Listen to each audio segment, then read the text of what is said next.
पद घुंघरू बांध मीरा नाची रे।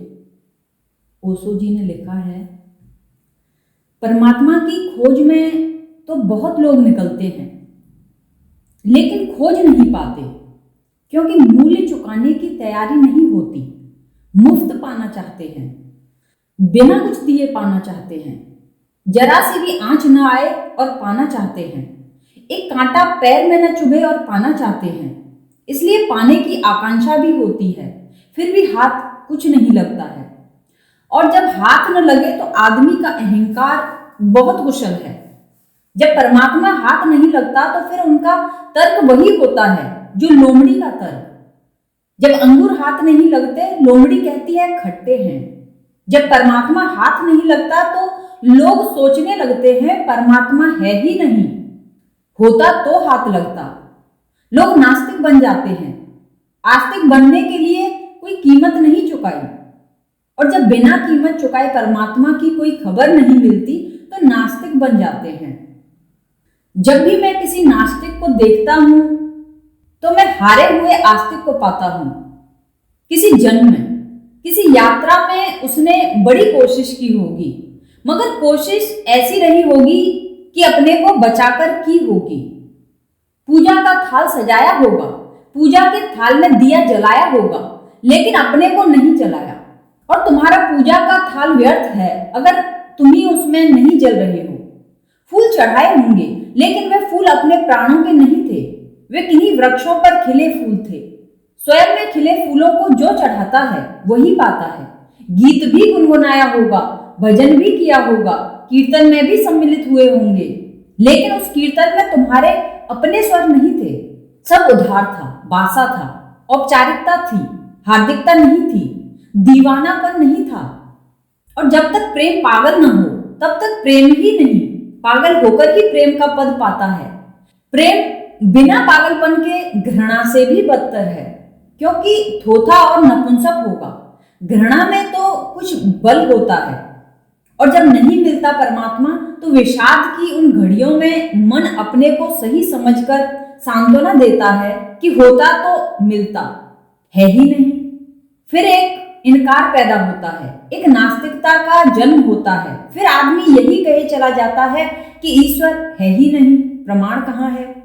प्रमाण का प्रश्न ही नहीं है। मूल्य जिसके पास है उसके लिए प्रमाण है।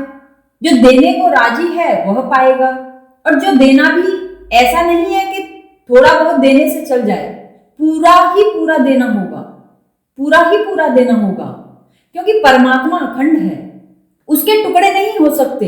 ऐसा नहीं है कि हम आधा देते हैं तो थोड़ा सा परमात्मा मिल जाए, कि जितना हम देते हैं उतना मिल जाए।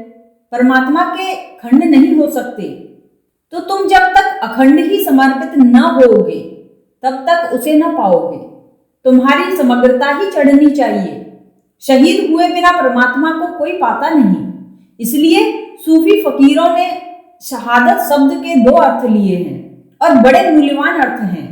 शहादत का एक तो अर्थ होता है जो शहीद हो गया, और एक अर्थ होता है जो परमात्मा का साक्षी हो गया। शहादत का अर्थ होता है साक्षी, और दोनों बातें जुड़ी हैं। दोनों एक ही घटना के हिस्से हैं, पहलू हैं। जो परमात्मा के चरणों में शहीद हो गया वही उसका गवाह होता है, वही उसका साक्षी होता है, वही उसे देख पाता है। जो मिटता है वही देख पाता है। जिसने अपने को बचाया वह कितना ही दौड़े, कितना ही शोरगुल मचाए, सब व्यर्थ है। वह कितना ही तर्क करे, विचार करे, पूजा विधि विधान करे, तंत्र मंत्र योग में उलझे, सब व्यर्थ है, सब असार जाएगा।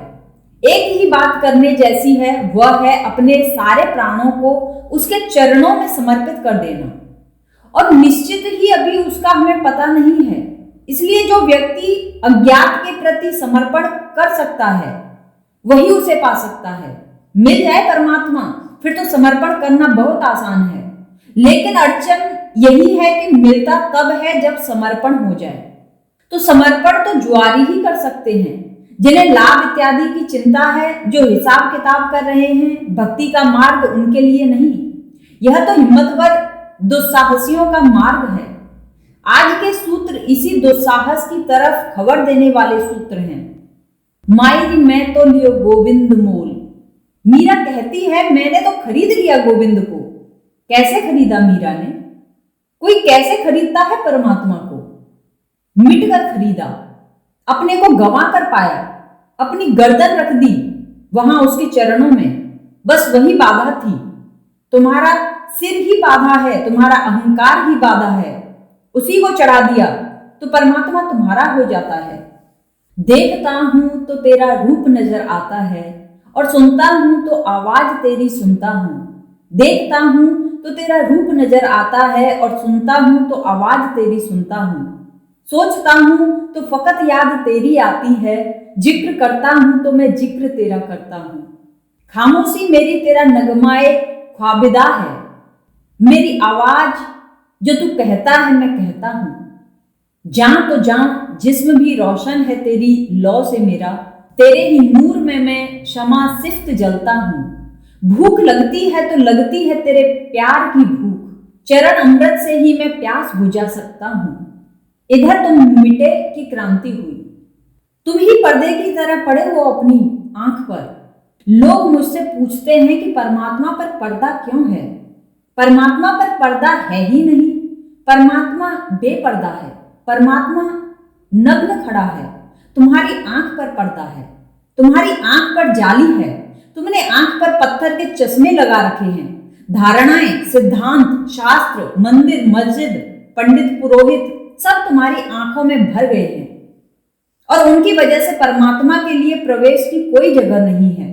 तुम्हारी आंखें अतिशय से भरी हुई हैं।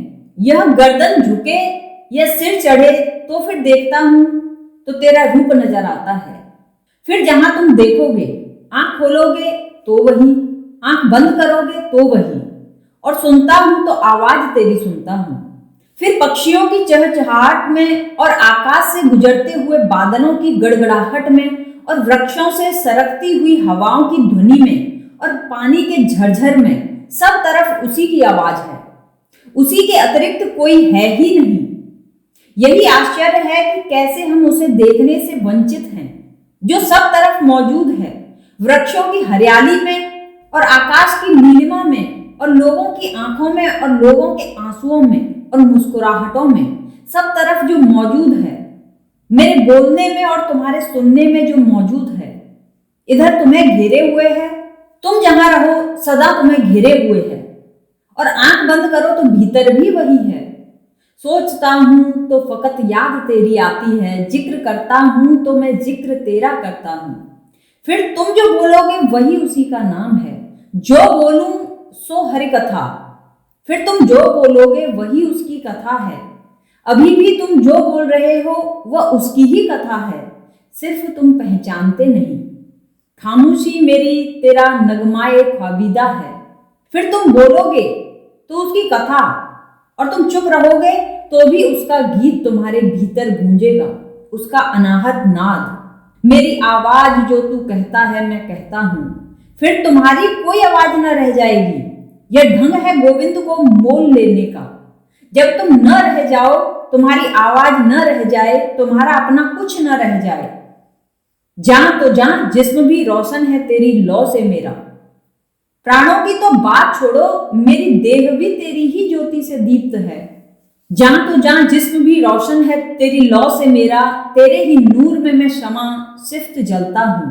और फिर तुम पहचानोगे कि तुम किसके नूर से जल रहे हो, कौन तुम्हारे इस मिट्टी के दिए में ज्योति बना है।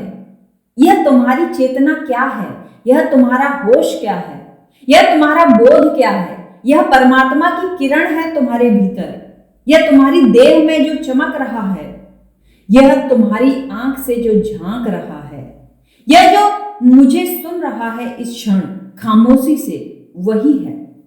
जान तो जान जिस्म भी रोशन है तेरी लौ से मेरा, तेरे ही नूर से मैं शमा सिफ्त जलता हूं। भूख लगती है तो लगती है तेरे प्यास की भूख, चरण अमृत से ही मैं प्यास बुझा सकता हूं।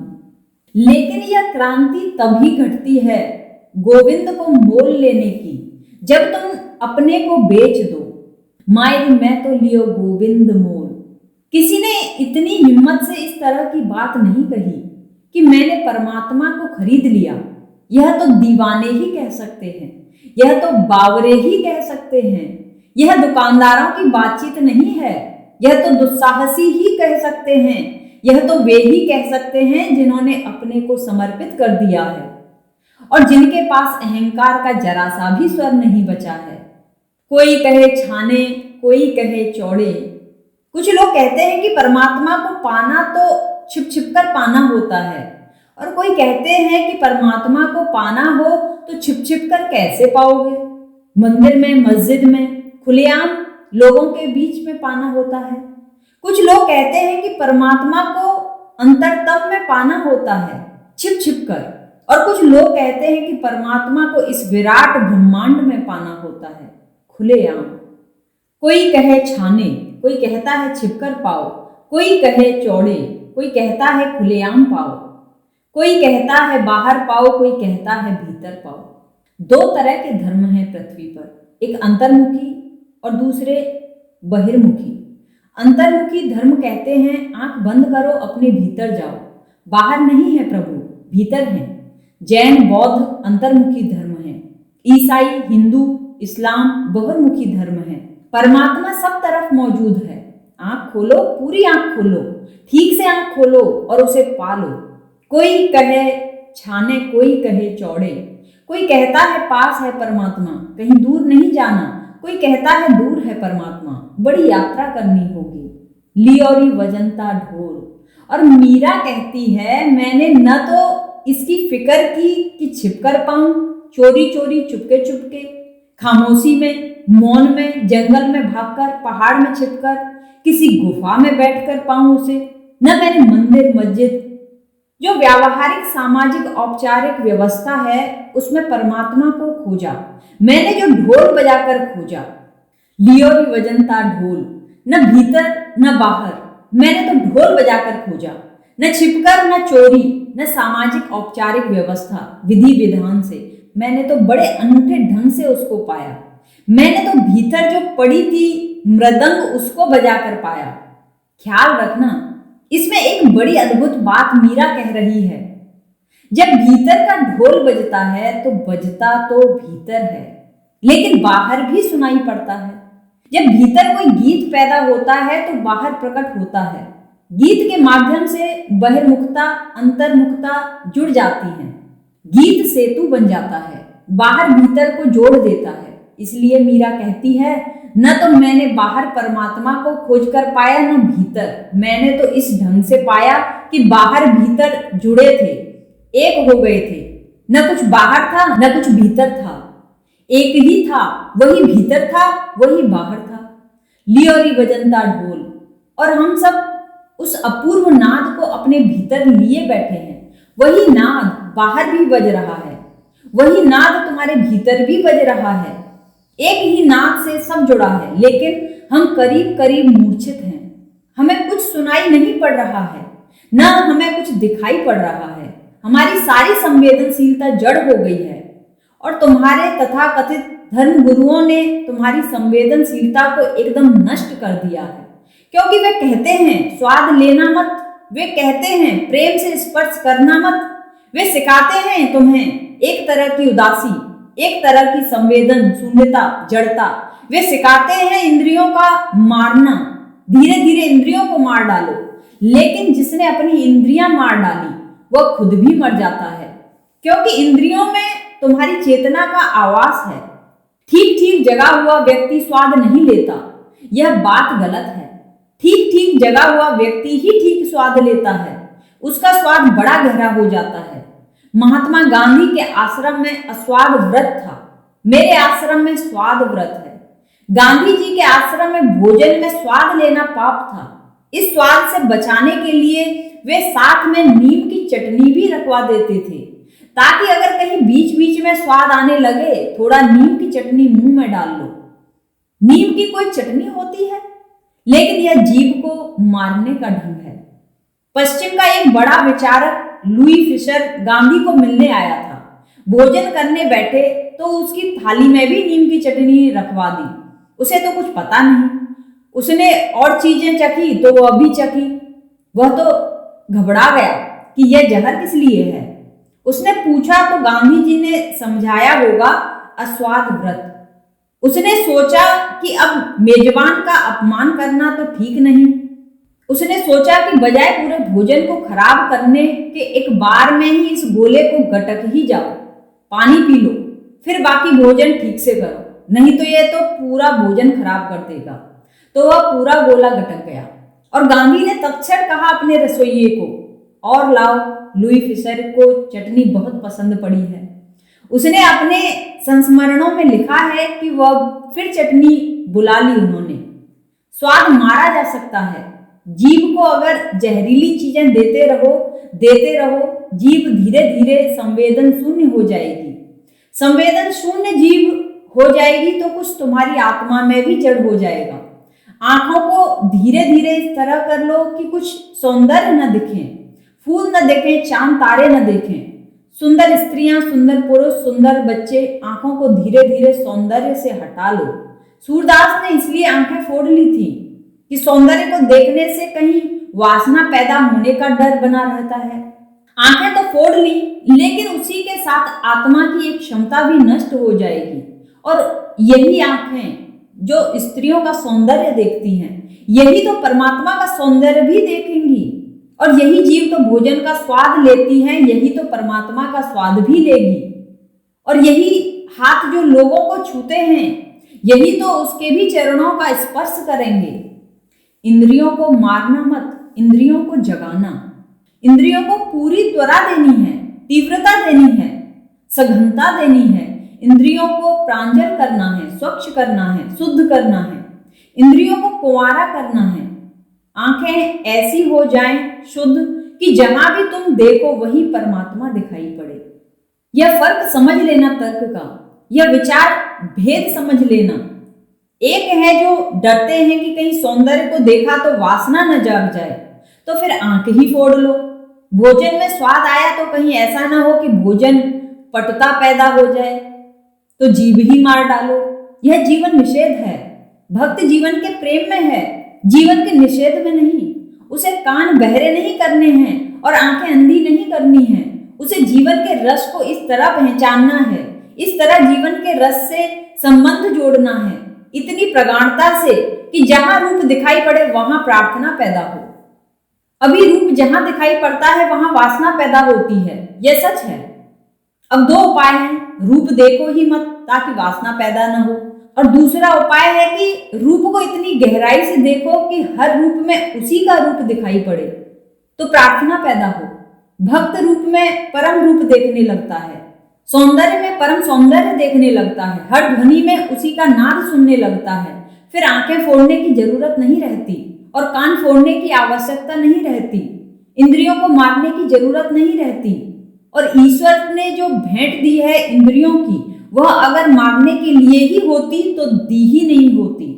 इंद्रियों को मारने का अर्थ हुआ तुमने उसकी भेंट इनकार कर दी। यह एक तरह की नास्तिकता है। मैं गांधी को आस्तिक नहीं मानता, वह आस्तिकता बहुत ऊपरी है। आस्तिकता का तो अर्थ यह होता है जो उसने दिया है ठीक ही दिया होगा, हम शायद ठीक उपयोग न कर रहे हों, यह हो सकता है, मगर देने वाले की तरफ से भूल नहीं हो सकती। तुम्हें कोई तलवार भेंट दे तो तुम चाहो तो किसी की हत्या भी कर सकते हो और चाहो तो किसी की होती हत्या बचा भी सकते हो। तलवार तो तटस्थ है, न तो तलवार कहती है हत्या करो और न तलवार कहती है कि किसी की हत्या होती हो तो बचाओ। तुम्हें कोई धन दे तो तुम चाहो तो जहर खरीद लो, आत्महत्या कर लो, चाहो तो जीवन के लिए सहयोगी कुछ उपयोग कर लो, सब तुम पर निर्भर है। इंद्रियां भी उसी के लिए द्वार बन सकती हैं और हर इंद्री प्रार्थना में संलग्न हो सकती है, और उसी को हम कलाकार कहेंगे जो सारी इंद्रियों को परमात्मा में संलग्न कर दे, जो आत्मा से ही ना पुकारे, देह से भी पुकारे।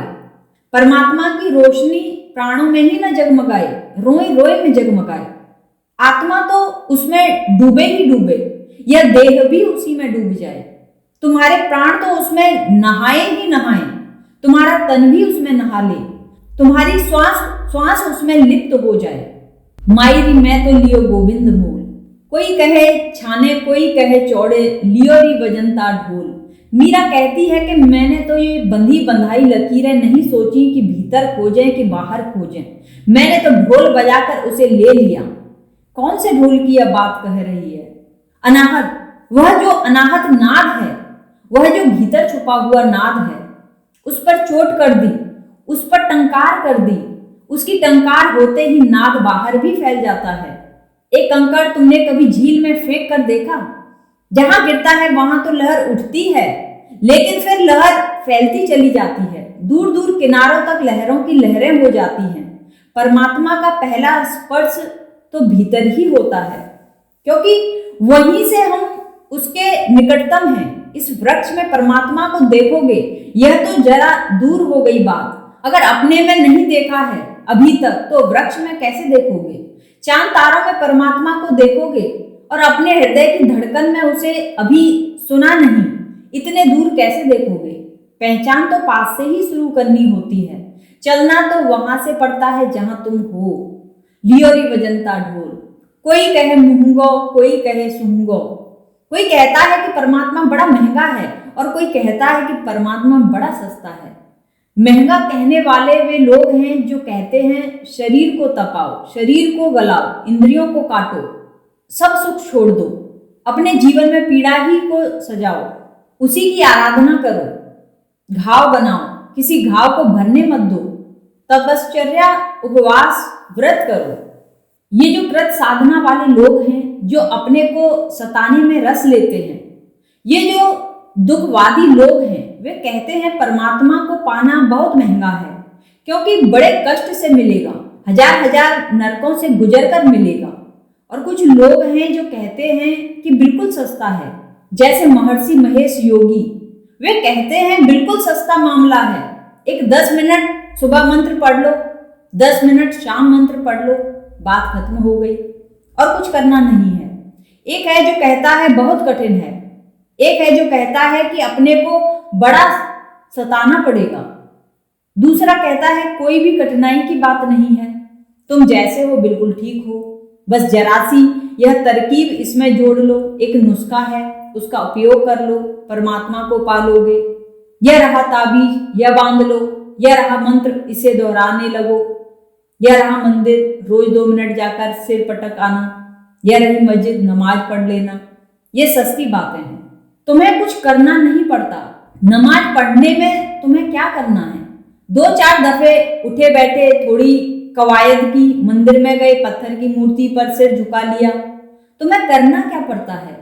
तुम जैसे हो वैसे के वैसे, जरा भी फर्क नहीं करना पड़ता। न तुम्हें अपना जीवन बदलना होता है, न अपने जीवन की शैली में कोई तरह की क्रांति लानी पड़ती है। कुछ करना ही नहीं होता। मंदिर गए, सिर पटका, भागे, जैसे थे वैसे ही अंदर गए, वैसे के वैसे वापस आ गए। तो मंदिर जाने वाले में और मंदिर न जाने वाले में कोई भेद देखते हो? दुकान पर दोनों को बैठे देखकर तुम यह पता लगा सकोगे कि कौन मंदिर जाता है, कौन नहीं जाता। हाँ, अगर तिलक इत्यादि लगाए बैठे हो तो पता चल जाएगा। बाकी बस उतना ही पता चलने वाला है, तिलक न हो तो पता नहीं चलेगा। मगर तिलक से कोई परमात्मा पाने वाला है? एक तरफ लोग हैं जिन्होंने एक अति कर दी है, वे कहते हैं बड़ा कठिन है, दुकान पर रहते हो तो मिलेगा ही नहीं, घर में रहते हो तो मिलेगा ही नहीं, पत्नी बच्चे छोड़ो, जंगल भागो, अपने को सताओ, गर्मी भी हो तो भी चारों तरफ धूनी रमाकर बैठे रहो, और ठंडी भी हो तो नंगे खड़े रहो खुले आकाश के नीचे, बड़ी कठिनाई से मिलेगा। और एकाध जन्म की बात नहीं है, जन्मों जन्म तक मेहनत करनी होगी। यह एक अति है। दूसरी अति है, वो कहती है इस सब की कोई जरूरत ही नहीं, तुम जैसे हो ठीक हो वैसे ही, कुछ करना ही नहीं। यह माला ले लो, इसको रोज 1 दफा घुमा लेना, जल्दी देर अबेर, जैसे बने इसको जल्दी घुमा लेना। तिब्बती हैं, उन्होंने तो प्रार्थना का चका बना रखा है, तो वे चके को घुमा देते हैं। चके पर प्रार्थना लिखी है, चका 1 दफा घूम गया, एक प्रार्थना पूरी हो गई। ऐसा अपना काम भी करते रहते हैं, और जब मौका मिला तो एक धक्का मार दिया चके को, वह चका घूमता रहता है। एक तिब्बती लामा मेरे पास मेहमान था। मैंने उसे कहा कि तुमको पता नहीं है, बिजली हो गई है, इसमें थोड़ा प्लग जोड़कर इसको बिजली में लगा दो, यह अपने आप घूमता रहेगा। जैसा पंखा घूमता है, या पंखे पर ही लिख दो तुम्हारी प्रार्थना, 24 घंटे घूमता ही रहेगा, प्रार्थना ही प्रार्थना हो जाएगी, लाभ ही लाभ मिलेगा। एक तरफ सस्ते उपाय खोजने वाले लोग हैं, राम नाम की चदरिया ओढ़ लो, तुम्हें कुछ कहने की जरूरत नहीं, राम राम लिखा ही हुआ है। ये दोनों ही बातें गलत हैं। मीरा कहती है कोई कहे मुहंगो कोई कहे सुहंगो, लियोरी तराजू तोल। मीरा कहती है ये दोनों अतियां हैं, जहां तराजू समतौल हो जाता है, ठीक मध्य में, न कठिन न सस्ता, न तो तपश्चर्या से मिलता है, न ऐसे बैठे ठाले मंत्र जपने से मिलता है। जहां चित्त का तराजू समतौल हो जाता है, जहां अति नहीं रह जाती, जहां सम्यकत्व पैदा होता है, जहां समता आ जाती है, जहां समतुलता पैदा होती है, यह समझने की बात है। लियोरी तराजू तोल। तराजू में कभी एक पलड़ा भारी होता है तो दूसरा ऊपर उठ जाता है, एक जमीन से लग जाता है, कभी दूसरा पलड़ा भारी होता है तो वह जमीन से लग जाता है, पहला ऊपर उठ जाता है, लेकिन हर हालत में असंतुलन बना रहता है। जिसने समझा परमात्मा बहुत महंगा है, उसके जीवन में असंतुलन होगा। जिसने समझा बिल्कुल सस्ता है, करना ही क्या है, एक आध दफा याद कर लेंगे, मरते वक्त भी याद कर लेंगे तो चल जाएगा। अजामिल ने मरते वक्त याद कर लिया और चल गया, और परमात्मा को याद भी नहीं किया था, अपने बेटे को बुला रहा था जिसका नाम नारायण था, और चल गया। एक तरफ ऐसे लोग हैं जो परमात्मा के नाम पर व्यर्थ की झंझटें खड़ी कर लेते हैं, जिनका परमात्मा से कुछ लेना देना नहीं है, और दूसरी तरफ ऐसे लोग हैं जो कोई झंझट नहीं खड़ी करना चाहते, जो अपने में किसी तरह का भेद नहीं करना चाहते, जो कुछ भी चुकाने को तैयार नहीं है। ये दोनों अतियां हैं। बुद्ध ने जिसको कहा है मध्यम मार्ग, मध्यम निकाय, मीरा की भाषा में वही है, लियोरी तराजू तोल। जहां तराजू समतुल हो जाता है, जहां चित्त अति नहीं करता, और इस बात को समझना, जहां चित्त अति नहीं करता वहीं चित्त मिट जाता है, चित्त अति में ही जीता है। एक राजकुमार बुद्ध के पास दीक्षित हुआ, श्रोण उसका नाम था। वह भोगी था, महाभोगी था। उसके भोग की कथाएं सारे देश में प्रचलित थी। बुद्ध तक भी उसकी कथाएं बहुत बार पहुंची थी। उसकी भोग ही भोग की जिंदगी थी। रात भर जागता था, नाच गाना शराब, और दिन भर सोता था। सीढ़ियां भी चढ़ता था तो नग्न स्त्रियां सीढ़ियों के दोनों तरफ खड़ी कर रखी थी, रेलिंग बना रखी थी उसने नग्न स्त्रियों की। उनके कंधों पर हाथ रखकर वह ऊपर जाता। वह कभी महल के बाहर नहीं निकलता था, गद्दियों से नीचे नहीं चला था, फूलों में ही जिया था, कांटों का उसे पता ही नहीं था। फिर उसने बुद्ध को सुना और लोग चमत्कृत हुए, यही देखकर कि वह बुद्ध को सुनने आया पहले तो, और न केवल सुना, उसने तो खड़े होकर बुद्ध से प्रार्थना की कि मुझे दीक्षित करें, मैं भिक्षु होना चाहता हूं। लोगों को तो भरोसा ही नहीं आया। कहीं ऐसा तो नहीं कि ज्यादा पी गया है, कि अभी तक रात का खुमार नहीं उतरा। उसके संगी साथियों ने भी कहा कि आप क्या कह रहे हैं, सोच समझ कर कह रहे हैं। उसने कहा मैं थक गया हूं, ऊब गया हूं, देख लिया सब भोग, मैं दीक्षित होना चाहता हूं। वह लौटा ही नहीं महल, वह संन्यस्त हो गया। बुद्ध के भिक्षुओं ने बुद्ध से पूछा कि यह बड़ी चमत्कार की घटना है, आपने क्या किया, क्या जादू किया इस आदमी पर? बुद्ध ने कहा मैंने कुछ नहीं किया। यह है अतिवादी, यह एक अति से दूसरी अति पर डोल गया है, पेंडुलम जैसे डोलता है। यह बड़ा खतरनाक आदमी है। एक अति से थक गया, अब दूसरी अति पर चला, और उन्होंने कहा कुछ देर देखो तब तुम समझोगे। 15 दिन में ही सबको जाहिर हो गया। जो आदमी कभी गद्दियों से नीचे नहीं चला था, वह आदमी कांटों में चलने लगा। दूसरे भिक्षु तो पगडंडी पर चलते, बने हुए रास्ते पर चलते, वह कांटों में चलता। उसने पैर लहूलुहान कर लिए, पैरों में घाव हो गए। दूसरे भिक्षु तो धूप होती तो वृक्ष की छाया में बैठते, वह ठेठ धूप में ही खड़ा रहता। सर्दी होती तो दूसरे भिक्षु धूप में बैठते, वह जाकर छाया में बैठ जाता। वह उल्टा ही करता। भिक्षु तो एक बार भोजन करते दिन में, वह 2-4 दिन भूखा रहता। और एकाध बार 2-4 दिन में भोजन करता। बस सप्ताह में 2 बार से ज्यादा भोजन न करता। सूख गया। सुंदर उसकी देह थी, काला पड़ गया। शरीर से सब मांस मज्जा चली गई, हड्डी हड्डी हो गया। तब बुद्ध ने उसके द्वार पर एक दिन दस्तक दी। जिस झोंपड़े में वह ठहरा था वह तो मरी हुई हालत में था, बिल्कुल। बुद्ध ने उससे पूछा, श्रोण, मैं एक प्रश्न पूछने आया हूं। मैंने सुना है कि तू जब राजकुमार था तो तू वीणा बजाने में बड़ा कुशल था। मैं यह तेरे से पूछने आया हूं कि वीणा के तार अगर बहुत कसे हों तो वीणा बज सकती है? उसने कहा, नहीं बजेगी, तार टूट जाएंगे। और वीणा के तार अगर बहुत शिथिल हों तो वीणा बज सकती है? उसने कहा, नहीं, तब भी नहीं बजेगी। बहुत शिथिल हो तो चोट ही पैदा नहीं होगी, स्वर पैदा नहीं होगा। तो बुद्ध ने पूछा, वीणा कैसी होनी चाहिए कि संगीत पैदा हो? तो श्रोण ने कहा, तार कसना बड़ी कला की बात है। तार ऐसी स्थिति में होने चाहिए कि न तो ज्यादा कसे न ज्यादा ढीले। एक ऐसी स्थिति भी है तारों की जब हम कह सकते हैं कि अब न तो ज्यादा कसे हैं न ज्यादा ढीले हैं, न कसे हैं न ढीले हैं, ठीक मध्य में, संतुलित, समतुल। और जब वीणा के तार ठीक मध्य में होते हैं तभी महासंगीत पैदा होता है। तो बुद्ध ने कहा, यही मैं निवेदन करने आया हूं कि जो नियम वीणा के संबंध में सही है वही नियम जीवन के संबंध में भी सही है। जीवन की वीणा में भी संगीत तभी पैदा होता है जब तार न तो बहुत कसे हों न ढीले हों। देख, तेरे तार बहुत ढीले थे, तब संगीत पैदा नहीं हुआ, और अब तूने तार बहुत कस लिए, अब तार टूटे जा रहे हैं, वीणा की फांसी लगी जा रही है, अब भी संगीत पैदा नहीं हो रहा है। तू एक मूढ़ता से दूसरी मूढ़ता पर चल गया। और मन यही करता है। ज्यादा भोजन कर लिया तो मन उपवास करने का विचार करने लगता है कि चलो उपवास कर लें, कि उर्ली कांचन चले जाएं। फिर 2-4 दिन उपवास कर लिया तो अब मन विचार करने लगता है कि क्या क्या भोजन करें। भोजन ही भोजन के विचार आने लगते हैं। यही मन की अवस्था है। एक मूर्ता से दूसरी मूर्ता पर छलांग लगा लेता है, मगर बीच में कभी नहीं रुकता कि या तो तुम्हें भोजन भट्ट मिलेंगे या उपवास करने वाले लोग मिलेंगे, लेकिन सम्यक भोजन करने वाले लोग मुश्किल से मिलेंगे। सम्यक भोजन का अर्थ है न तो जरा ज्यादा न जरा कम। वही कला है, वही जीवन की वीणा से संगीत को उत्पन्न करने का शास्त्र है, और यही जीवन के समस्त पहलुओं पर लागू है।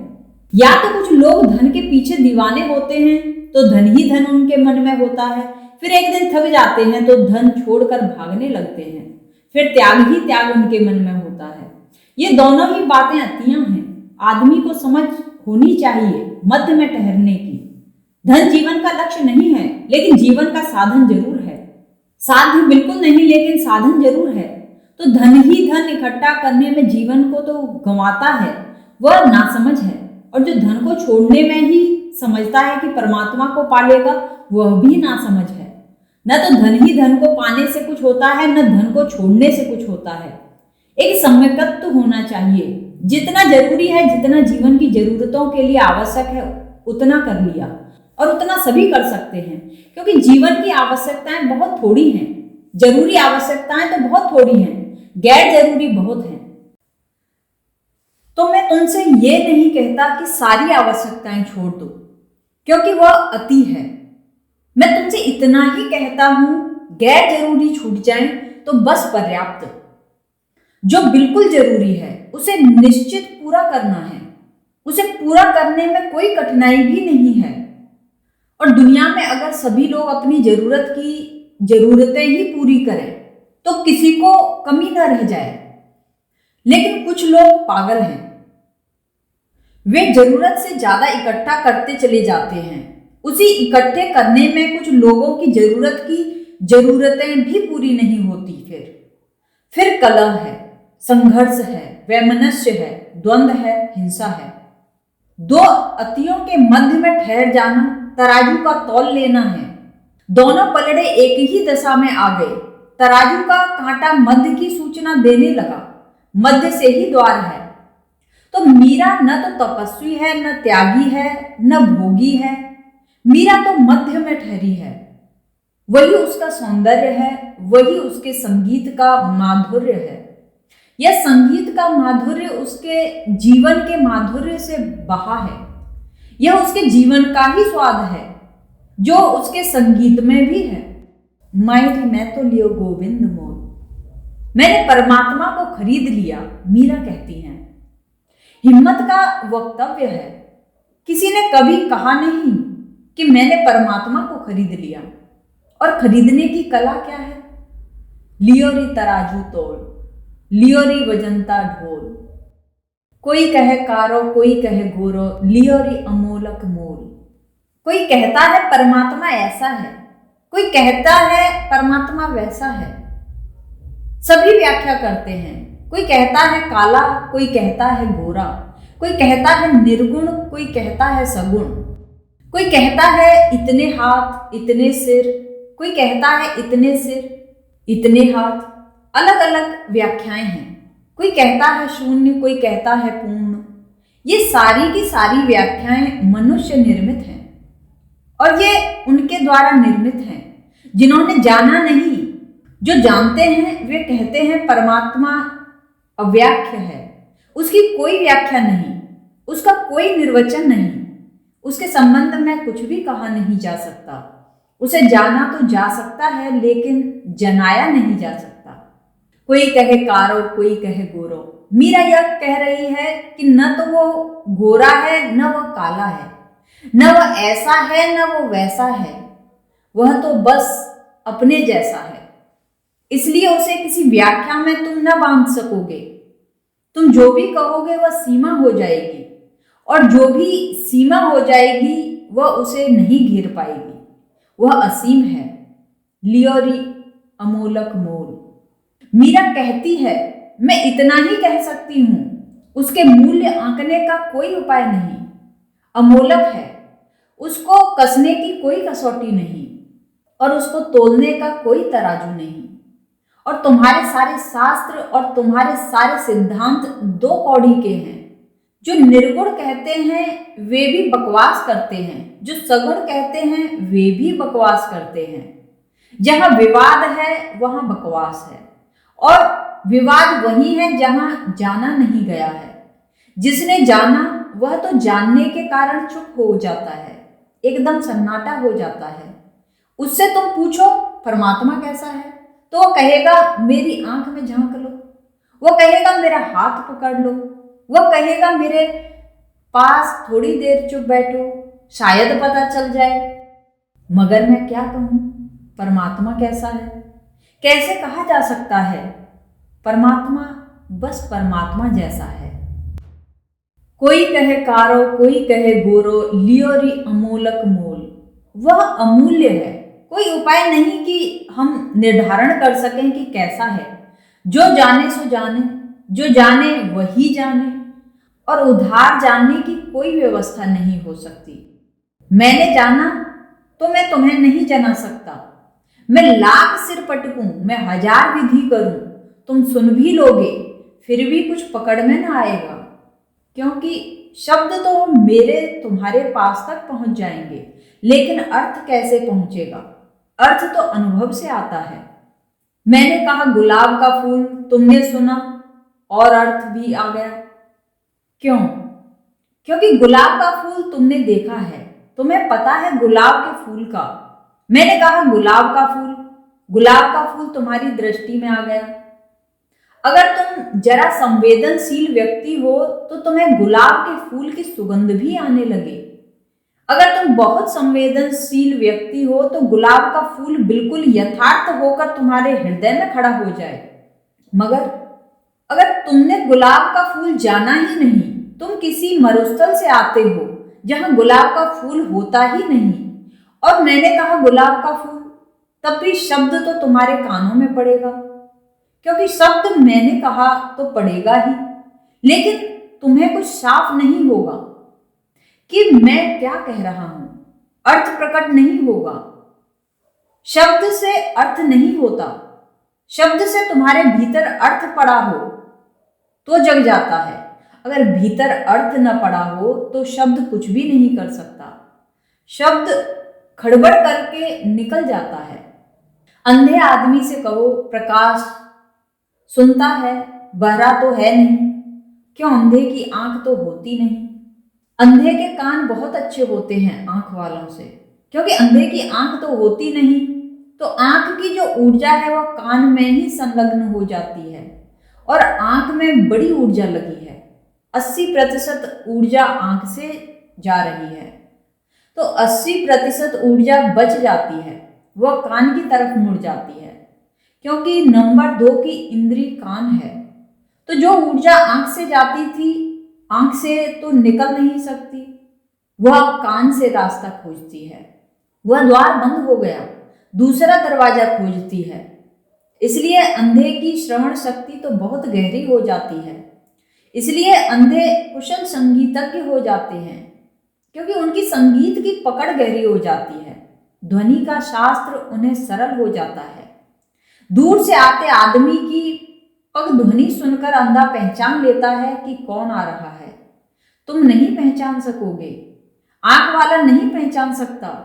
आंख वाले ने कभी व्याख्या ही नहीं की इस बात पर कि कोई आदमी चलता है तो उसकी आवाज कैसी होती है, लेकिन अंधा तो कान को ही आंख मानकर चलता है।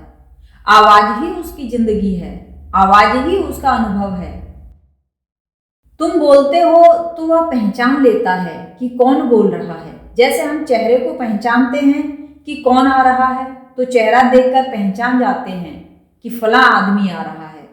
ऐसा अंधा ध्वनि को देखता है, चेहरे को तो नहीं देख सकता, स्वर सुन सकता है। तो अंधे के कान तो बहुत प्रगाढ़ रूप से संवेदनशील हो जाते हैं। तो अगर मैं अंधे से कहूं प्रकाश, तो वह तुमसे ज्यादा अच्छी तरह सुनता है, लेकिन इससे कुछ हल नहीं होता। कितनी ही अच्छी तरह सुने, प्रकाश का उसे कोई अनुभव नहीं है। उसके भीतर कोई भी अर्थ पैदा नहीं होगा। शब्द कोरा आएगा, कोरा चला जाएगा, शब्द खाली रहेगा, भर न पाएगा। तुम उतना ही समझ सकते हो जितना तुमने जाना हो। परमात्मा को मैं तुम्हें जना सकता हूं अगर तुमने जाना हो, मगर तब तो जानने की कोई जरूरत नहीं।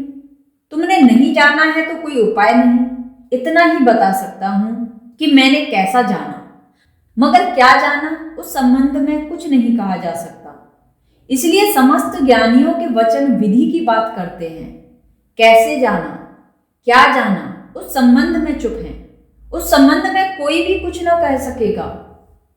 कोई कहे कारो, कोई कहे गोरो, लियो री अमोलक मोल। मीरा कहती है मैं इस झंझट में नहीं पड़ी कि काला है कि गोरा, निर्गुण है कि सगुण। मैंने तो अमोलक को ही मोल ले लिया। मैं तो सीधी उसी की तरफ चली गई। मैं विवाद में नहीं उलझी। मैं पंडित पुरोहितों सांप्रदायों के जाल में नहीं पड़ी। मैंने इसको मानूं कि उसको मानूं, इस तरह की झंझट में अपने मन को नहीं उलझाया। मैं तो सीधी उसी की तरफ चली गई और जाने की विधि थी कि समतुल हुई। जाने की विधि थी कि मैंने भीतर के स्वर को जगाया। जाने की विधि थी कि भीतर जो पड़ी थी संभावना नाद की, उसे मैंने तलाशा। मीरा स्वर से पहुंची है परमात्मा तक, इसीलिए उसके स्वरों में इतनी मिठास है। यानी कुछ सब लोग जानत हैं, लियो री आँखी खोल। और मीरा कहती है सबके सामने मौजूद है वही, सबके बाहर भीतर वही छाया है। सिर्फ इतनी ही अड़चन हो रही है कि लोग आंख ही नहीं खोल रहे हैं। मैंने आंखें खोली और पा लिया। परमात्मा पर पर्दा नहीं है। जैसे मैंने तुमसे कहा पर्दा आंख पर है। आंख खोलो और मिल जाता है। लियो री आँखी खोल। दर्शन शास्त्र में जाने की जरूरत नहीं है। दर्शन की क्षमता जगाने की जरूरत है, देखने की क्षमता। मेरे तसव्वुर में, मेरे दिल में, मेरी नजर में समा रहे हैं वो जो हर जलवाए हंसी को बहारे रंगीन बना रहे हैं। वही बसे हैं सुकूते लब में, सुकूने दिल में, सुरूरे जां में। वो बनके एक मौजे बेखुदी मुझको अपनी सूरत दिखा रहे हैं। मेरी खामोशी की लय वही है, मेरी गजल का वही तरन्नुम। वो पर्दाए साजे दिल की खुद हैं, वो इस पे नगमे भी गा रहे हैं। वही है वीणा और वही है वादक, वही है जगाने वाले और वही है जागने वाले। जिस दिन जानोगे उस दिन पाओगे, परमात्मा के अतिरिक्त कुछ भी नहीं है। मेरी खामोशी की लय वही है, और जब तुम चुप होते हो तब वही तुम्हारे भीतर चुप है। और मेरी गजल का वही तरन्नुम, और जब तुम गाते हो गीत तो तुम्हारे गीत की धुन भी वही है, तरन्नुम भी वही है। वो पर्दाए साजे दिल भी खुद हैं, वह जो दिल का साज है, वह जो दिल का वाद्य है, वह जो हृदय की वीणा है, वही है। वो इस पे नगमे भी गा रहे हैं और इसी पर गीत भी उठा रहे हैं, इसी पर गीत भी गा रहे हैं। अयाम है वो मेरी खलवतों में, निहाम है वो अपनी जलवतों में। ये खेल गैबो नमूम का यूं ही वो खेलते हैं, खिला रहे हैं। दोनों किनारे उनके, खेलने वाले वही, खिलाने वाले वही। कभी वो मेरी रंगों में शोला, कभी वो पलकों में मेरी शबनम, कभी वो साहिल पे रक्स में है, कभी वो तूफान उठा रहे हैं। और यहाँ सब कुछ उन्हीं का है, अच्छा भी बुरा भी, दिन भी रात भी, जन्म भी मृत्यु भी। कभी वो मेरी रंगों में शोला, कभी वो पलकों में मेरी शबनम। कभी आग की तरह भटकते हैं तुम्हारे भीतर, और कभी शबनम की तरह भी झरते हैं तुम्हारे भीतर। कभी वो साहिल पे रक्स में है, और कभी किनारे पर नाच रहे हैं, रास हो रहा है। कभी वो तूफान उठा रहे हैं और कभी आंधियां। इस जीवन का सभी कुछ परमात्मा है। सब एक बात चाहिए, बस एक बात चाहिए, लियो री आंखी खोल। आंख न खुली तो हमें कुछ समझ में नहीं आता। आंख न खुली हो तो हम बड़े भेद कर लेते हैं। हम कहते हैं यह अलग वह अलग, हम हजार खंड कर लेते हैं। और यहाँ एक ही अखंड अनवरत एक का ही वास है। कभी वो मेरी रंगों में शोला, कभी वो पलकों पे मेरी शबनम, कभी वो साहिल पे रक्स में है, कभी वो तूफान उठा रहे हैं। वही है कैफे निशाते हस्ती, वही है सोजे गुदाजे हस्ती। कहीं बहाते हैं असके खून वो, कहीं खड़े मुस्कुरा रहे हैं। इधर खामोशी उधर खामोशी है, गुफ्तगू फिर भी हो रही है। वो सुन रहे हैं बचस्मे खदा, बचस्मे नम हम सुना रहे हैं। जो मुस्कुराहट से उनकी उठती हैं नगमाए बेखुदी की मौजें, वही तो बनती हैं शेर मेरे, जिन्हें वो खुद गुनगुना रहे हैं। वो बात जिससे जहान सारा है आशना, इसको दिल ही दिल में समझ के हम राजे ना से गुफ्ता जमाने भर से छुपा रहे हैं। आंख से जरा सा पर्दा सरके और एक चमत्कार घटता है, एक चमत्कार कि परमात्मा के सिवाय और कुछ भी नहीं है। जब तक पर्दा पड़ा है आदमी पूछता है परमात्मा कहाँ है। जब पर्दा उठता है आदमी पूछता है परमात्मा के अतिरिक्त और तो कुछ नहीं है। और कुछ कहाँ है? परमात्मा के अतिरिक्त और कुछ कहाँ है?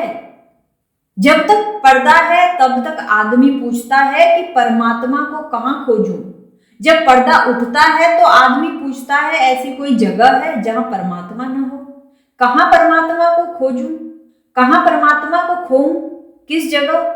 नानक के साथ वही हुआ।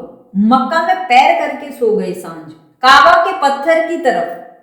पुरोहित नाराज हुए। पुरोहितों ने आकर नानक को कहा कि हमने तो सुना था कि तुम संत फकीर हो, यह क्या तुम्हारा दुर्व्यवहार, पैर और पवित्र काबा की तरफ?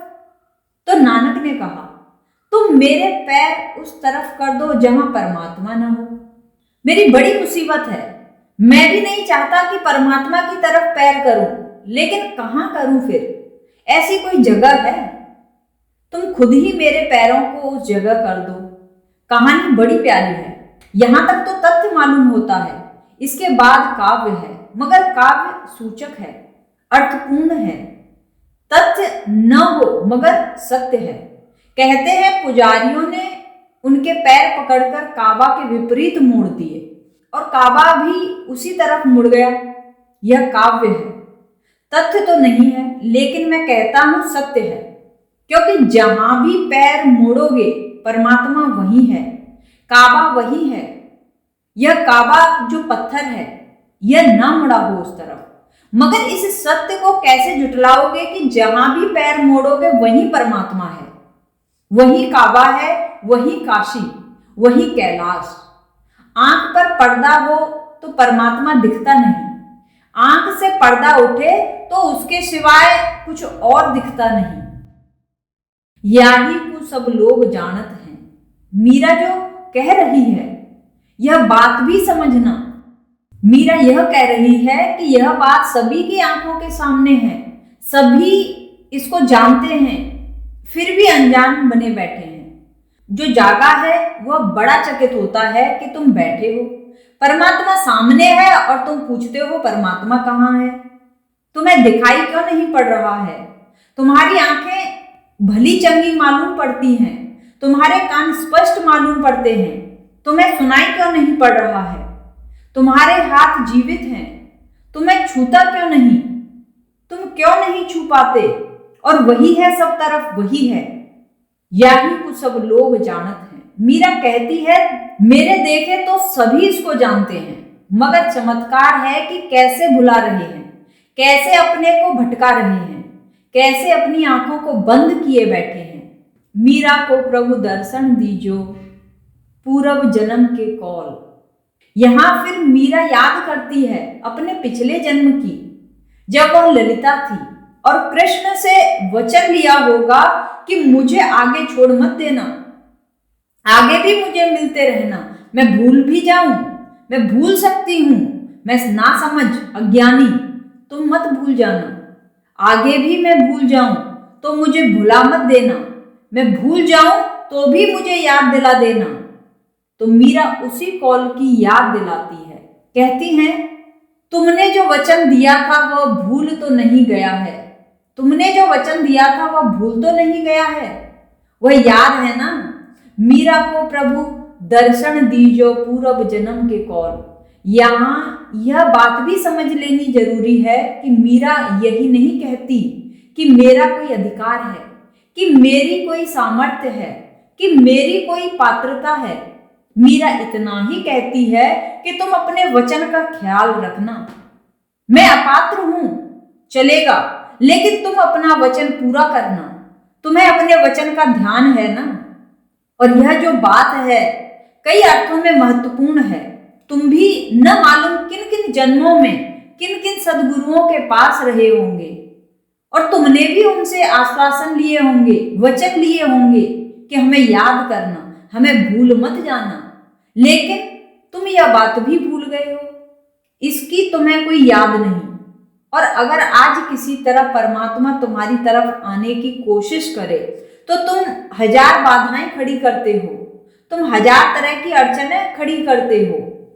जिन्होंने भी तुम्हें वचन दिया था वे हर हालत में वचन पूरा करेंगे। वे चाहे उसी देह में वापस न लौटें, वे किसी और देह से वचन पूरा करेंगे, वे किसी और के बहाने वचन पूरा करेंगे। बुद्ध आज न हो इससे क्या फर्क पड़ता है, तो रमण के बहाने पूरा करेंगे। महावीर आज ना हो तो क्या फर्क पड़ता है, रामकृष्ण के बहाने पूरा करेंगे, क्योंकि सत्य तो एक है और सत्य में जगा हुआ भी उस एक के साथ एक हो जाता है। दो बुद्धों में कुछ भेद नहीं, देह अलग अलग होगी, मगर बुद्ध का तो अर्थ ही यह है कि जो देह से छूट गया, जिसको देह के पार का पता चल गया, उस देह के पार तो कुछ भेद नहीं। यह मकान अलग है, पड़ोस का मकान अलग है, मकान की तरह अलग हैं, लेकिन दोनों मकान के भीतर जो आकाश भरा है वह तो एक ही है। शरीर अलग अलग हैं, भीतर जो आत्माएं प्रविष्ट हो गई हैं वे तो आकाश की तरह हैं। दीवार किसी की सोने की बनी होगी, किसी की मिट्टी की बनी होगी, इससे कुछ फर्क नहीं पड़ता। दीवार के भीतर जो खाली जगह है, आकाश है, वह तो एक ही है। तो मीरा यह कह रही हैं और भक्त सदा यही कहते रहते हैं कि हमें तो याद भी नहीं है और हमारी तो पात्रता भी नहीं है, मगर तुम अपना वचन मत भूल जाना और तुम अपनी करुणा मत भूल जाना। आरजुए बका नहीं बाकी दिल में खौफे फना नहीं बाकी। जलवागर हर तरफ है तू ही तू, कोई तेरे सिवा नहीं बाकी। आल में रंगों बू नहीं कायम, आल में रंगों बू नहीं कायम, हस्तिये माँ सिवा नहीं बाकी। कारवां का पता न मंजिल का, राह गुम रहनुमा नहीं बाकी। भक्त तो कहता है हमें कुछ भी पता नहीं है, कारवां का पता न मंजिल का। हम कहाँ जा रहे हैं, क्यों जा रहे हैं, किस लिए जा रहे हैं, इसका भी कुछ पता नहीं। हम कहाँ से आ रहे हैं, क्यों आ रहे हैं, किस लिए आ रहे हैं, इसका भी हमें कुछ पता नहीं। हमें यह भी पता नहीं कि हम कौन हैं। कारवां का पता न मंजिल का, कारवां का पता न मंजिल का, राह गुम रहनुमा नहीं बाकी। रास्ते भी खो गए हैं, रास्ते को सुझाने वाला भी कोई नहीं। खत्म किस्सा हुआ मनो तू का, कोई भी माजरा नहीं बाकी। हस्त ही हस्त का है एक एहसास, अब शऊरे फना नहीं बाकी। तुझसे मैंने तुझे जो मांग लिया, और कुछ इल्तिजा नहीं बाकी। तुझसे मैंने तुझे जो मांग लिया, और कुछ इल्तिजा नहीं बाकी। भक्त कहता है अब और कुछ मांगने को बचा भी नहीं। तुझसे मैंने तुझे जो मांग लिया, और कुछ इल्तिजा नहीं बाकी। शौके दीदार तेजतर कर दे, और कोई दुआ नहीं बाकी। भक्त कहता है और जरा दिखाई पड़, और साफ दिखाई पड़। धुंधलके के बाहर आ, धुएं के बाहर आ। मेरी आंखों को और रोशन कर, मेरी आंखों को और खोल, मेरे पर्दे को और हटा। शौके दीदार तेजतर कर दे, मेरी देखने की क्षमता को और चमका दे। और कोई दुआ नहीं बाकी, और मेरी कोई प्रार्थना नहीं है। मीरा कहती है, मीरा को प्रभु दर्शन दीजो पूर्व जन्म के कौल। मेरी कोई सामर्थ्य नहीं, मेरी कोई पात्रता नहीं। अपनी बात का ख्याल रखना, अपने वचन को मत भूल जाना। मैं गोविंद गुण गाना, राजा रूठे नगरी राखे, हरि रूठया कहाँ जाना। राणा भेजा जहर पियाला, इमरत करी पी जाना। डिबिया में भेजा जब भुजंगम, सालिग्राम कर जाना। मीरा तो अब प्रेम दीवानी, सावलियां वर पाना। मैं गोविंद गुण गाना, मैं गोविंद गुण गाना। मीरा कहती है मेरी सामर्थ्य इतनी, मेरी योग्यता इतनी कि मैं तुम्हारे गुण गा सकती हूँ। मुझ में और कोई गुण नहीं है, तुम्हारे गुण गा सकती हूँ, तुम्हारी स्तुति कर सकती हूँ, तुम्हारे सामने नाच सकती हूँ। यह नाच भी मेरा कोई बहुत कुशल नहीं, आड़ा टेढ़ा है। यह मेरा आंगन भी कुछ साफ सुथरा नहीं, इड़छा तिरछा है। ये मेरे गीत भी कोई बहुत गीत नहीं, बस हृदय के भाव हैं, अनगढ़ा है।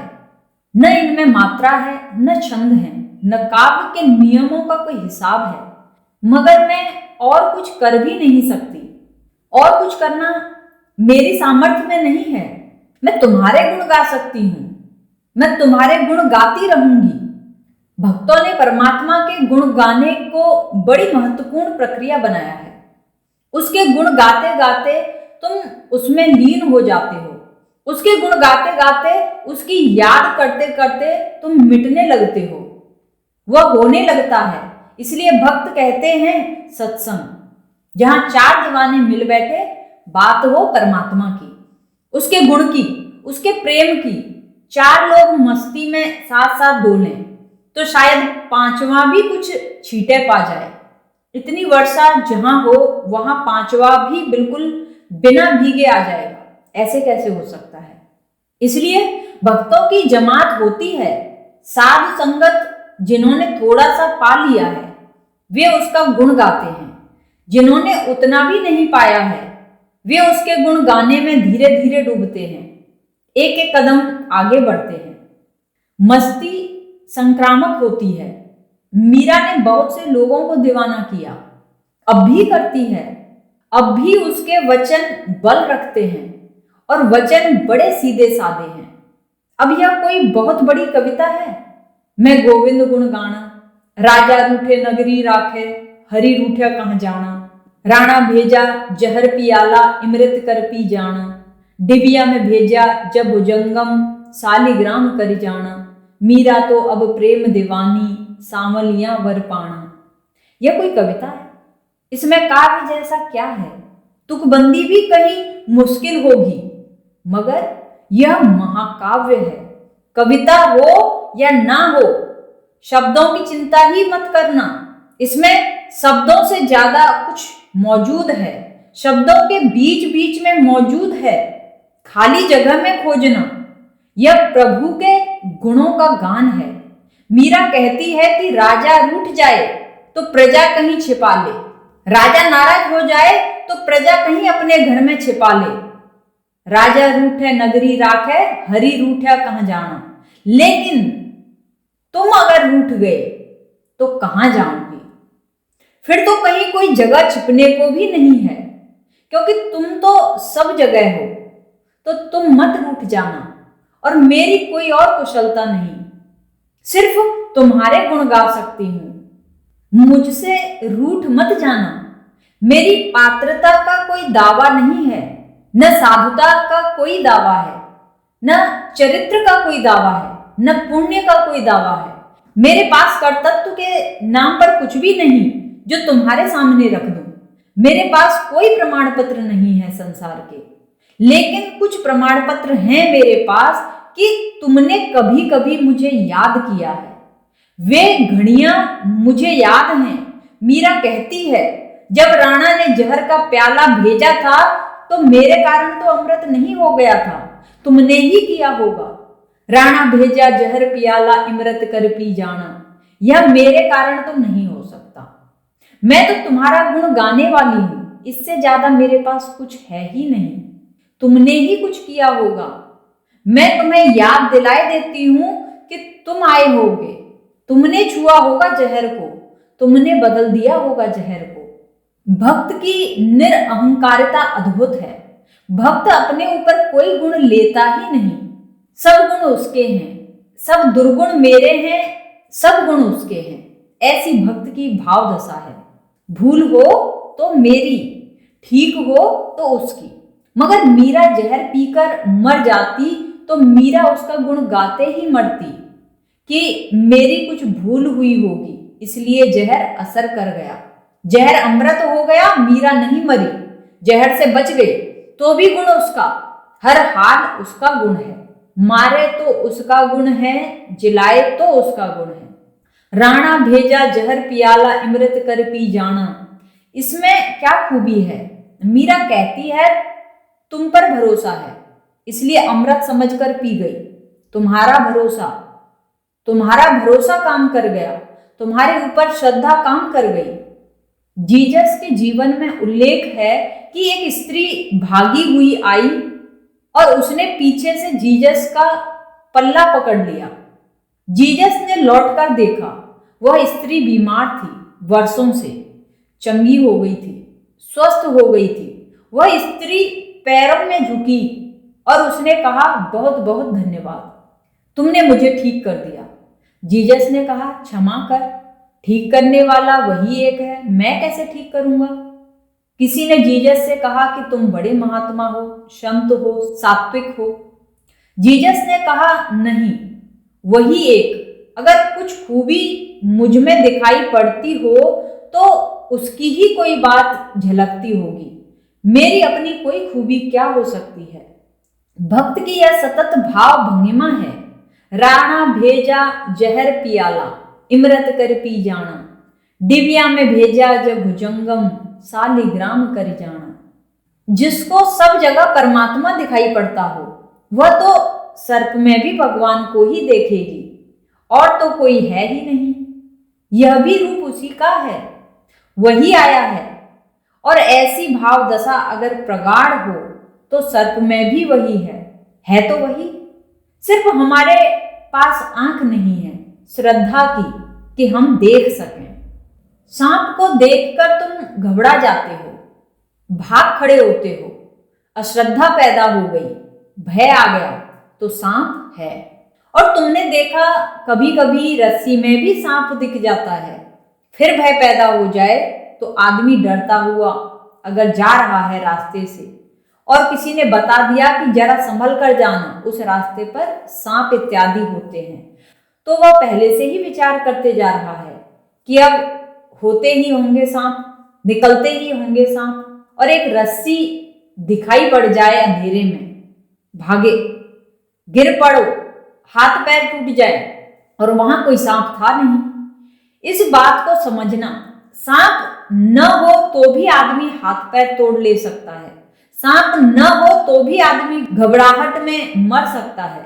मैं एक घर में मेहमान था, उन मित्र को रात कोई चीज काट गई, देखा तो नहीं, बिस्तर पर सोए थे, बिस्तर पर ही काट गई, लेकिन पांव में निशान था, तो मैंने कहा होगा चूहा इत्यादि। तुम फिक्र छोड़ो, चूहे इस घर में हैं भी बहुत, सांप का तो कोई ख्याल भी नहीं था, क्योंकि सांप उस घर में कभी दिखा भी नहीं था, चूहा ही हो सकता था, और लगता भी ऐसा था जैसे चूहे ने थोड़ी चमड़ी खींच ली हो। 3 दिन बीत गए, सब ठीक था। चौथे दिन एक सांप दिखाई पड़ गया घर में। बस वह सांप का क्या दिखाई पड़ना था, वे तो बेहोश हो गए, उनके मुंह से फसूकर निकलने लगा।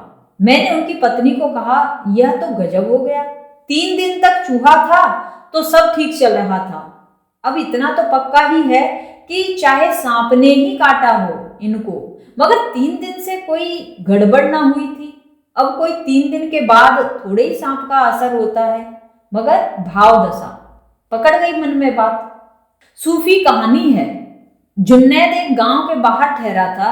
उसने देखा कि रात मौत गांव में आ रही है, तो उसने पूछा कहाँ जाती है, तो उसने कहा अब जाना पड़ रहा है गांव में, 500 आदमियों को ले जाना है, मौत आ गई उनकी, उनका समय आ गया।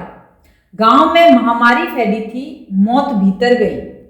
जब 7 दिन बाद वापस लौटती थी तो जुन्नैद ने फिर रोका कि रुक, मैं तो सोचता था कि कम से कम मौत झूठ न बोलेगी, क्योंकि आदमी झूठ बोलता है भय से, मौत के भय से ही झूठ बोलता है आदमी। मौत को किसका भय? तू किस लिए झूठ बोली? तूने कहा 500 ले जाना है और 5000 मर चुके हैं। उसने कहा मैं क्या करूं, मैं तो 500 ही लेने जा रही हूं, 4500 अपने आप मर गए, घबराहट में मर गए। उनको ले जाने का मेरे पास है ही नहीं, कोई लिस्ट भी नहीं है। 500 मैंने मारे हैं, 4500 अपने आप मर गए, दूसरों को मरते देखकर मर गए। यह रोज हो रहा है। यह कहानी अर्थपूर्ण है। बहुत कम लोग हैं जो दूसरों से प्रभावित नहीं हो जाते, और प्रभाव का परिणाम होने वाला है, क्योंकि अंततः तुम्हारे चित्त में जो भाव बनता है उसका ही परिणाम है। अगर रस्सी सांप बन जाती है तुम्हारे भाव में तो जहर चढ़ जाएगा, और अगर सांप भी रस्सी समझ ली जाए तुम्हारे भाव में तो जहर नहीं चढ़ेगा। यह तो साधारण मनोविज्ञान की बात है, लेकिन उस मनोविज्ञान के लिए तो क्या कहना जिसको परमात्मा ही दिखाई पड़ता हो। तो मीरा कहती है, लेकिन मेरी इसमें कुछ खूबी नहीं है, मैंने तो पिटारी खोली यही सोचकर कि आए होंगे तुम ही, क्योंकि सदा तुम ही आते हो, किसी शक्ल में आए होंगे, तो मैंने तो जल्दी से उठा लिया सांप को, सालिग्राम समझकर कि अच्छे आए भले आए। सिर आंखों पर जहर आया था, मैंने समझा तुम्ही ने भेजा होगा, राणा में भी तुम ही हो और जहर में भी तुम ही हो, तो अमृत हो गया। याद दिलाई देती हूं तुम्हें कि मेरे पास कुछ और नहीं सिवाय तुम्हारे गुण गाने के, लेकिन कभी कभी तुम गुण गाते गाते भी मेरे पास आए हो किसी बहाने से। मुझे तुमने कभी कभी धन्य किया है। मीरा तो अब प्रेम दीवानी, और तुम्हारे इन्हीं छोटे छोटे उपकारों के कारण, इन छोटी छोटी भेंटों के कारण मीरा प्रेम दीवानी हो गई है। अब तो तुमने मुझे दीवाना कर दिया है, अब मुझे होश हवास नहीं है, सांवलिया वर पाना। अब तो एक ही भाव है कि तुमसे कब मिल जाऊं, कब आलिंगन हो जाए। अब दूर दूर से नहीं चलेगा, अब दोस्ती भर से नहीं चलेगा, अब तो कब तुमसे वरी जाऊं, कब तुम्हारे और मेरे बीच के सब फासले गिर जाएं, सब दूरियां गिर जाएं, कब मैं तुम में हो जाऊं और तुम मुझ में हो जाओ। मीरा तो अब प्रेम दीवानी सावलियां वर पाना, पग घुंघरू बांध मीरा नाची रे। इसी दीवानगी में फिर मीरा नाचने लगी, इसी दीवानगी से नाच उठा, इसी दीवानगी से उसमें उत्सव उठा। पग घुंघरू बांध मीरा नाची रे, मैं तो मेरे नारायण की आप ही हो गई दासी रे। और जहां प्रेम है वहां समर्पण है, जहां प्रेम है वहां द्वैत नहीं। कोई तुम्हें दासी बनाए या दास बनाए तब तो बगावत होती है, विद्रोह होता है, लेकिन तुम जब प्रेम में खुद ही दास या दासी बन जाते हो तब बात ही अनूठी होती है। इन दोनों में बड़ा फर्क है, इन दोनों में जमीन आसमान का फर्क है। पति समझता है पत्नी को कि मैं परमात्मा हूं और तू मेरी दासी, और पत्नी जानती है कि दास कौन है। चिट्ठी पत्री में दस्तखत भी करती है कि आपकी दासी, लेकिन सभी को पता है कि मालिक कौन है। मुल्ला नसरुद्दीन एक दिन पत्नी से झगड़ रहा है और पत्नी कलछी लेकर उसे मारने दौड़ी तो वह घबराकर एक बिस्तर के नीचे घुस गया, बड़ा पलंग, उसमें पीछे जाकर बैठ गया, दीवार से सटकर। तभी किसी ने द्वार पर दस्तक दी। पत्नी ने जाकर दरवाजा खोला तो 2-3 पड़ोस से महिलाएं उससे मिलने आई थी। अब वह बड़ी घबराई कि यह मुल्ला बैठा है बिस्तर के नीचे। उसने उनको कहा कि जरा रुको, मैं अभी आई। मुल्ला से कहा कि जल्दी बाहर निकलो। मुल्ला ने कहा नहीं निकलते, देखें कौन हमें निकाल सकता है। आज यह सिद्ध होना है कि कौन मालिक है इस घर में। यह सिद्ध करने की तरकीब निकाली उन्होंने कि नहीं निकलते, देखो कौन निकाल सकता है। उसने कहा धीरे बोलो, पड़ोसन आई हैं। उसने कहा सब आ जाएं और देख लें कि घर का मालिक कौन है। यह तो पति और परमात्मा और उनकी मालिकियत है। वह जबरदस्ती है, जबरदस्ती है, इसलिए पत्नी उसके निरंतर संघर्ष में रहती है, निरंतर चेष्टा में लगी रहती है कि किसी तरह सिद्ध कर दे कि तुम मालिक नहीं हो, मैं मालिक हूं। पत्नी की कलह पैदा होती है उसी भाव से, क्योंकि यह दासीपन जबरदस्ती थोपा गया है, व्यवस्था से थोपा गया है। लेकिन एक प्रेम का भी दासीपन होता है, ऊपर से कोई थोपता नहीं, भीतर से आता है, तब उसकी बड़ी अनूठी महिमा है। ऐसा नहीं है कि जब प्रेम का दासीपन आता है तो तुम मालिक हो जाते हो और तुम्हें प्रेम करने वाली स्त्री दासी हो जाती है। नहीं, दोनों ही दास हो जाते हैं प्रेम के। कोई एक दूसरे का दास थोड़े ही हो जाता है और एक दूसरे को पता भी नहीं चलता, कानों कान खबर नहीं होती। मीरा कहती है पग घुंघरू बांध मीरा नाची रे, मैं तो मेरे नारायण की आप ही हो गई दासी रे। नारायण ने बनाया नहीं है मुझे दास, मैं अपने आप हो गई हूं, यह प्रेम से फला है। लोग कहे मीरा भई बावरी, सास कहे कुल नासी रे। स्वाभाविक है परिवार के लोगों को नहीं जमेगा, कैसे जमेगा। यहां जो मेरे साथ धीरे धीरे बावरे हुए जा रहे हैं उनको पता है कि घर के लोगों को कैसा जमेगा, घर के लोगों को अड़चन होगी। मेरे एक मित्र ने पत्र लिया है कि जब से वे सन्यासी हो गए हैं उनकी पत्नी को शक है कि वे पागल हो गए हैं। उनके बच्चों को भी शक है, बच्चे भी उनसे कहते हैं डैडी आपको क्या हो गया, पहले तो आप बिल्कुल ठीक थे, अब आप यह क्या करते हो। और वे ऐसी मस्ती में हैं कि वे नाचते हैं, गाते हैं। उनके घर भक्तों की जमात इकट्ठी होने लगी है, वहां एक नई घटना घट रही है। लेकिन परिवार के लोग समझाने बुझाने में लगे हैं कि किसी तरह होश में आओ, यह क्या कर लिया, यह तुम्हें कौन सी सनक आ गई है, ऐसे तो तुम कभी न थे, पढ़े लिखे आदमी हो, इज्जत प्रतिष्ठा है, सब गंवा दोगे। लेकिन एक ऐसी घड़ी आती है जब ऊपर का धन बरसना शुरू होता है तो यहां सब कुछ गंवाने को आदमी राजी हो जाता है। वह दूसरों को तो दिखाई नहीं पड़ता। अड़चन यह है मीरा क्यों नाच रही है, उसे क्या मिल गया है, यह तो सास को दिखाई नहीं पड़ता। उसे तो इतना ही दिखाई पड़ता है कि यह क्या हुआ, यह क्या अभद्रता! राजघर की बहू सड़कों पर नाच रही है, सामान्य जनों की भीड़ भाड़ खड़ी देख रही है। सास को तो इतना ही लगता है कि मेरी बहू और बाजार में नाचे। उसे यह तो दिखाई ही नहीं पड़ रहा कि बहू उस भीड़ में नाच ही नहीं रही है। बहू के सामने भीड़ है ही नहीं, बहू के सामने कृष्ण है। बहू के सामने कृष्ण ही खड़े हैं, बहुत रूपों में। ये गोपाल ही आए हैं, अलग अलग रूपों में। यह बाजार नहीं है, यह उन्हीं का खेल है। वही दुकानदार हैं, वही ग्राहक हैं। बहू को तो कृष्ण ही कृष्ण दिखाई पड़ रहे हैं। सारा संसार कृष्ण में हो गया है, लेकिन यह तो बहू की आंख की बात है।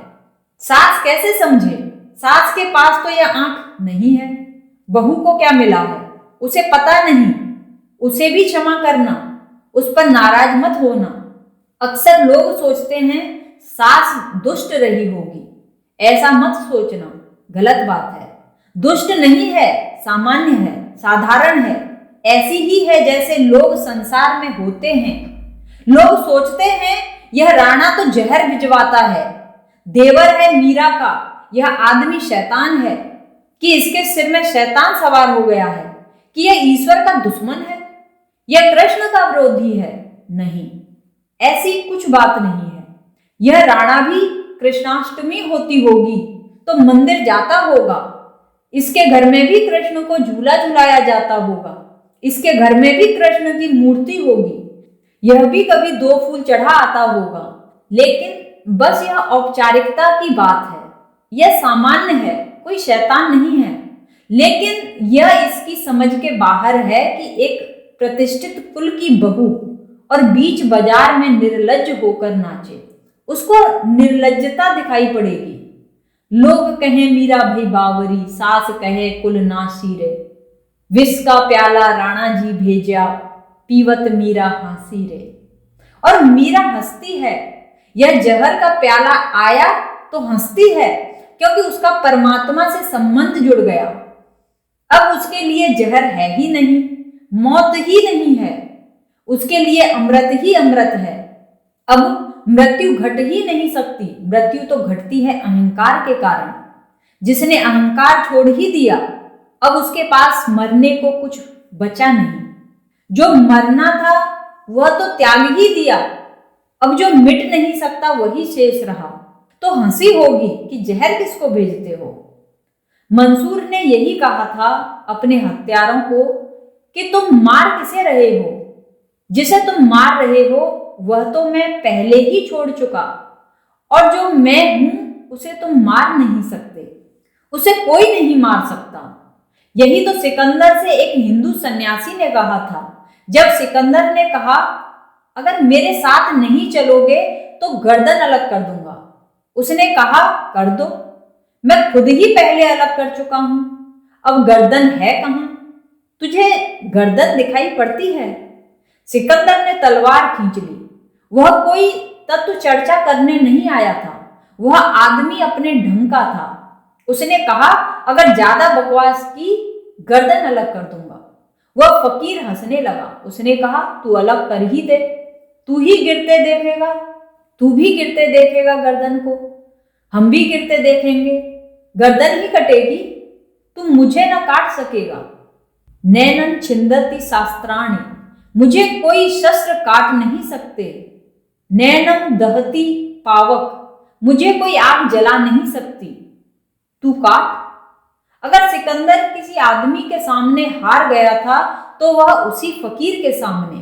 उसने तलवार वापस रख ली। इस आदमी को काटने में कोई अर्थ न था। यह डरता ही न था। यहां कोई मौत का कारण ही न था। इसके पास काटकर खुद ही पछताना पड़ेगा कि एक ऐसे प्यारे आदमी को काट दिया। उसने बहुत लोग देखे थे, उसने लोग देखे थे जो उसकी तलवार से भाग जाते, कांप जाते। उसने लोग देखे थे जो उसकी तलवार देखकर अपनी तलवार निकाल लेते और जूझ जाते। मगर यह तीसरी तरह का आदमी था। न भागा न जूझा, वहीं खड़ा हंसता रहा। और जब सिकंदर ने म्यान में तलवार डाल ली तो उसने कहा अरे इरादा बदल दिया क्या? काटोगे नहीं। जो कट सकता है वह मैं नहीं हूं। मीरा कहती है, विष का प्याला राणा जी भेजा, पीवत मीरा हंसी रे। मीरा हंसी, अब क्या जहर, अब क्या मृत्यु। और जब लोगों ने कहा होगा, लोग कहें मीरा भई बावरी, तब भी मीरा हंसी होगी, तब भी हंसी होगी। लोगों को पता ही नहीं कि महाधन मिल गया, अमृत की वर्षा हो रही है, वसंत आया है, प्यारे का घर रोज रोज करीब आता जा रहा है। अब जब प्यारे का घर करीब करीब आता जाता हो रोज रोज, तो पैर में घुंघरू न बांधोगे, नाचोगे नहीं तो करोगे क्या। मगर वह प्यारे का घर तो किसी और को दिखाई नहीं पड़ता, वह मीरा को ही दिखाई पड़ रहा है। लोगों को तो सिर्फ उसके पैर में बंधे घुंघरू दिखाई पड़ रहे हैं। लोग तो इतना ही देख रहे हैं कि वह नाच रही है। लोग भीतर नहीं देख पा रहे हैं कि कौन उसे नचा रहा है। नचाने वाले को नहीं देख रहे हैं, सिर्फ नाच रहे हैं। मीरा के सामने लोग तो दूर हो गए हैं, अर्थहीन हो गए हैं, धुंधले हो गए हैं, कृष्ण प्रगाढ़ होने लगे। और ये दोनों बातें एक साथ होती हैं। जैसे जैसे प्रगाढ़ होता जाता है परमात्मा का अनुभव, वैसे वैसे संसार माया होता जाता है। जैसे सपने में किसी ने कुछ कहा, ऐसी बात हो जाती है। मीरा के प्रभु गिरधर नागर, सहज मिले अविनाशी रे। न तो दुनिया ही बदलती है, न दुनिया वाले, फैज जलवा से नजर अपनी बदल जाती है। परमात्मा के अनुभव से न तो दुनिया बदलती है, न दुनिया वाले, लेकिन उसके जलवे को देखकर अपनी नजर बदल जाती है। न तो दुनिया ही बदलती है, न दुनिया वाले, फैज जलवा से नजर अपनी बदल जाती है। न तअय्युन है मकां को, न जमा को है करार, जिंदगी कैफे मोहब्बत से संभल जाती है। बेखुदी में हम ही हो जाते हैं फितरत से बुलंद, ये नहीं होता कि फितरत ही बदल जाती है। दूर तक फैले हैं आफाक में गम के साए, जिंदगी चीर के इन सबको निकल जाती है। इश्के सद मेहरो दरस्खां वो खुद ही बनती है, सोलाए हुस्ने तजल्ली में जो ढल जाती है। लोग नहीं बदलते, दुनिया नहीं बदलती, लेकिन जब तुम्हारी दृष्टि बदल जाती है तो सब बदल जाता है। न तो दुनिया ही बदलती है, न दुनिया वाले, फैज जलवा से नजर अपनी बदल जाती है। जब जहर जहर नहीं दिखाई पड़ता, सांप सांप नहीं दिखाई पड़ता, और लोग कहते हैं कि पागल हो गई है, तो इसमें कुछ अपमान नहीं मालूम होता। और सास कहती है कि कुलनाशी है, इसमें भी कुछ चोट नहीं पड़ती, इससे कुछ घाव नहीं लगते, फिर कोई चीज नहीं डिगाती। जब जिंदगी मोहब्बत से संभल जाती है, फिर कोई चीज नहीं हिलाती। फिर तूफान आए, अंधड़ आए, अपमान आए, क्रोध आए लोगों का, वैमनस्य ईर्षा बरसे, कुछ भी नहीं होता। जिंदगी कैफे मोहब्बत से संभल जाती है। बेखुदी में हम ही हो जाते हैं फितरत से बुलंद, ये नहीं होता कि फितरत ही बदल जाती है। जब आदमी बेखुद हो जाता है, परमात्मा में डूब जाता है, भूल जाता है अपने को, तो प्रकृति से बड़ा हो जाता है। ऐसा नहीं कि प्रकृति बदल जाती है, लेकिन आदमी प्रकृति से बड़ा हो जाता है। परमात्मा से जुड़ते ही तुम प्रकृति से बड़े हो जाते हो। मालिक से जुड़ गए, चित्रकार से जुड़ गए तो चित्र से बड़े हो गए, कवि से जुड़ गए तो काव्य से बड़े हो गए। बेखुदी में हम ही हो जाते हैं फितरत से बुलंद, ये नहीं होता कि फितरत ही बदल जाती है। इसके सद मेहरो दरख्शाम वो खुद ही बनती है, सोलाए हुस्ने तजल्ली में जो ढल जाती है। जिस दिन तुम अपनी छोटी सी ज्योति को उस परम ज्योति में मिला दोगे, उस दिन सब बदल जाता है। तब जीवन के नियम तुम पर काम नहीं करते। तब कभी जहर अमृत हो जाता है और कभी सांप सालिग्राम हो जाता है। तब जिंदगी के साधारण नियम तुम पर लागू नहीं होते। और ऐसा नहीं है कि प्रकृति बदल जाती है, तुम ही बदल गए हो, इसलिए नियम लागू नहीं होते। प्रकृति तो जहां की तहां है, जैसी की तैसी है। मीरा के प्रभु गिरधर नागर, सहज मिले अविनाशी रे। और मीरा कहती है, यह जो मिलन है प्रभु का, सहज हो जाता है। इसके लिए कोई कृच्छ साधना नहीं करनी पड़ती, इसके लिए कोई जब तक व्यर्थ की परेशानियां नहीं उठानी पड़ती। यह सहज हो जाती है। सहज का मतलब यह मत समझ लेना कि सरलता से हो जाती है। सहज का अर्थ सरल नहीं होता।